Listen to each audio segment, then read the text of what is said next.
Finally, I have in my hands two of the hottest new smartphones of 2018, the Huawei Mate 20 Pro and the Huawei Mate 20. I have been inundated with requests from you guys. Where is the unboxing? Where are the reviews of these super popular phones for 2018? Well, I've got both of them finally in my hand, and in this video, I'll be sharing with you the major differences between these two devices and hopefully helping you decide which one is ultimately right for you. I'm EMKWAN. You're watching me here on EMKWAN Reviews. Let's get on with today's video.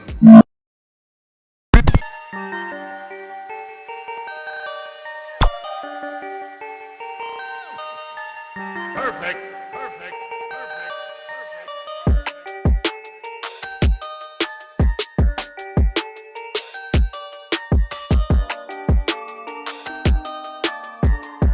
Let me start by saying that Huawei this year have absolutely nailed the hardware. This is by far the best series of smartphones that Huawei have put out. The small attention to details like the power button, the overall finish, the colors make the Mate 20 series really stand out.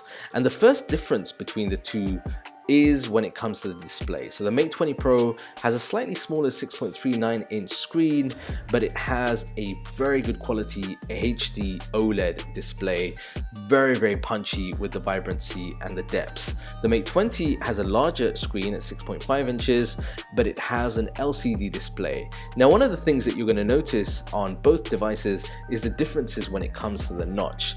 The Mate 20 Pro has a more advanced facial recognition system, so it has a wider notch. You will also notice the screen that overlaps on the side, almost gives it that Samsung-esque kind of feel, but it has an inbuilt fingerprint sensor, and I think it does an okay-ish job. I had a bit of hit and miss when it came to the fingerprint sensor, but for me, the facial recognition was much faster on the Mate 20 Pro.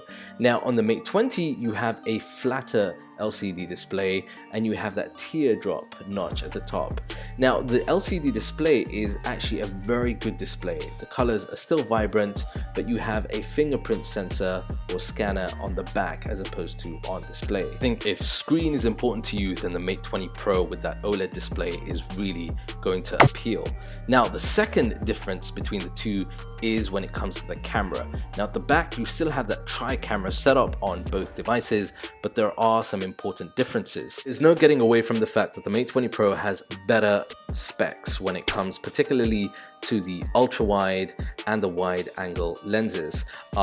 The camera capabilities of both these devices is incredibly good, and I think one of the key features that is going to stand out is the ultra-wide capability of the Mate 20 series. Now, here are some side-by-sides so that we can compare the Mate 20 Pro with the Mate 20, and you'll see here that in normal camera, I think the Mate 20 Pro does a better job in terms of detail and also the natural colors.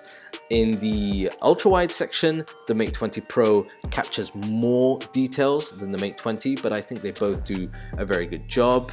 And here, in terms of the zoom, this is where you can see that the Mate 20 only has 2x zoom as opposed to the 3x zoom on the Mate 20 Pro, and the nighttime differences are actually noticeable, with the Mate 20 Pro doing consistently better than the Mate 20. Here's a shot at the ultra wide and then at the zoom level, and I think despite the noise in the night shot here with the Mate 20 Pro, it still did an excellent job. Both of the cameras are incredibly good, but I think it's going to be very hard to get away from the fact that the Mate 20 Pro has the advantage when it comes to the camera.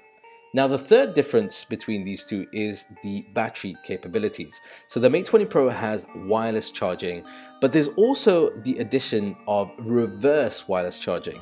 Now, some might see this as a bit of a gimmick, but I think it's actually quite cool in the sense that you can use your Mate 20 Pro to charge up another device. Now, if you've got a friend that has an iPhone, they need battery, well, you might be their savior. So this is definitely one of those areas where the Mate 20 Pro has an advantage if you're looking for wireless and that cool, perhaps gimmicky effect of reverse wireless charging. Just to switch it up, the Mate 20 has two other advantages. Number one, it has a 3.5mm headphone jack, better speakers as well, which was surprising, and also the price point. It comes in at a full 1,000 dirhams cheaper than the Mate 20 Pro, which equates to about $240 if you're in the US and about £210 in the UK.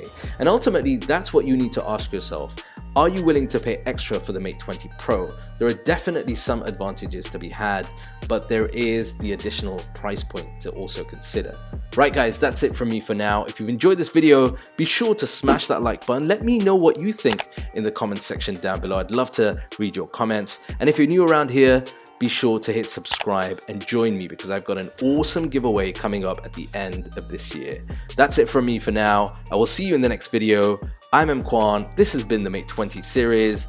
Peace and blessings.